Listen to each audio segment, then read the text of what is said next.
Hello everyone, this is doctor Sneha. সকলকে শুভ মহাশিবরাত্রি। আমি একটু দুদিন ব্রেক নিয়েছিলাম। খুব এক্সস্টিং লাগে মাঝে মাঝে কন্টিনিউয়াস ভিডিও বানানো, পোস্ট করা। তো আজকে শিবরাত্রির জন্য আমরা সকালে ক্লিনিক বন্ধ রেখেছিলাম। সকাল থেকে খুব বৃষ্টি হচ্ছিল। আমি সকালে উঠে স্নান করে ঘরের পুজো করে তারপরে তৈরি হয়ে পড়েছিলাম। আমি শাড়ি পরেছিলাম, আর এখানে শ্রাবণ মাসে সবাই সবুজ চুড়ি, সবুজ শাড়ি এসব পরে, ওই জন্য আমি ভেবেছিলাম সবুজ শাড়িটা পরে নিই। জলদি পরে আমি রেডি হয়ে গেছিলাম। তারপরে আমাদের এখান থেকে একটু কাছে একটা মন্দির আছে।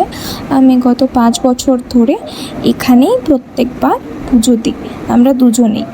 তো সেখানে গিয়ে বাকি যা সব জিনিস লাগতো পুজোর কিনে পুজো দিয়ে শিব ঠাকুরের মাথায় জল ঢেলে এসে আগে আমরা চা খাই, তারপরে আমরা দুপুরের লাঞ্চ খেয়ে নিই, একটু রেস্ট নিয়ে আবার বিকেলে ক্লিনিক যাওয়া ছিল।